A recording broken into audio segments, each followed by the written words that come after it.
Height म्हणले कशा सगळे म्हणजे काय सगळ्यांना श्री स्वामी समर्थ. तर चला आज भाजीला काहीच नाही म्हणून म्हटलं चला बेसन बनव. तुमच्या संग पण आज बेसनाची रेसिपी शेअर करते.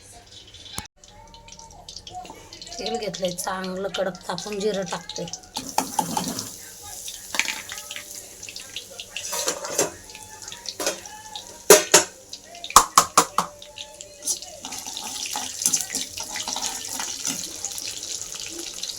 यातून अद्रक, लसूण, हिरवी मिरची आणि जिरं याचं वाटण आता हे पण टाकून घेते.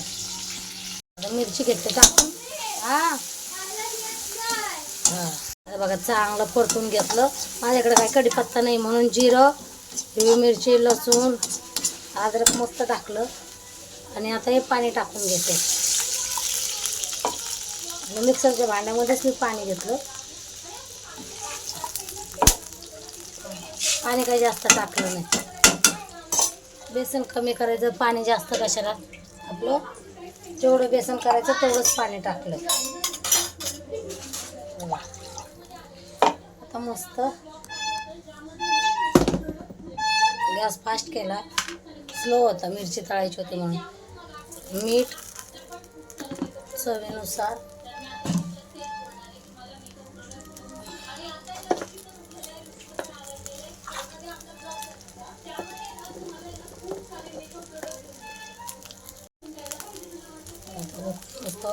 हात घेते टाकून.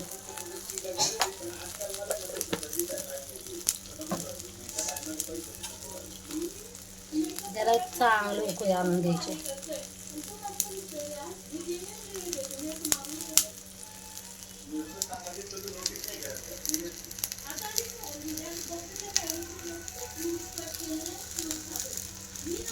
मस्त उकळी आली बघा याला. आता चांगलं बेसन ना मी पाण्यात काढून घेतलं का आता गाठी होत नाही. मग हे सगळं टाकून घेते.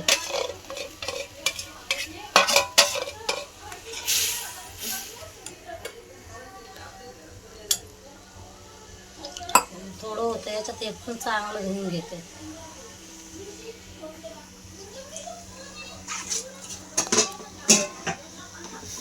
मस्त हलवून घेऊ.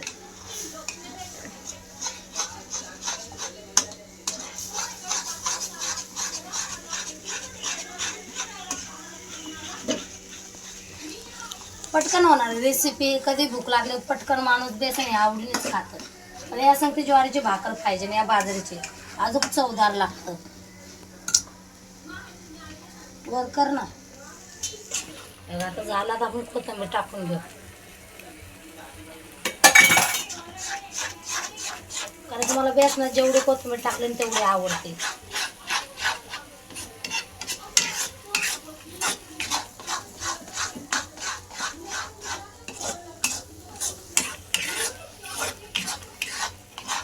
त्याला 10 मिनिटं शिजून घेऊ.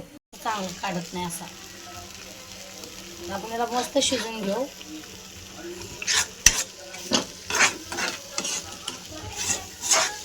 तुमच्यावर आहे तुम्हाला पातळ पाणी का नंबर पाहिजे एकदम घट्ट पाहिजे. आता कोणी कोणी नाही का पातळ बेसन पण खातो भातासंग.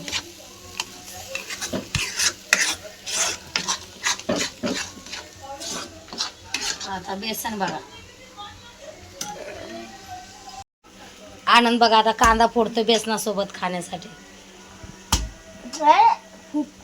ते खालतं जातं. मस्त आपलं शिजून झालंय बघा.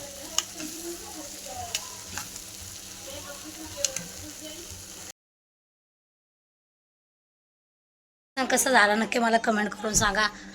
आणि आवडलं असेल तर लाईक सबस्क्राईब करायला विसरू नका. चला मंडळी, बाय बाय.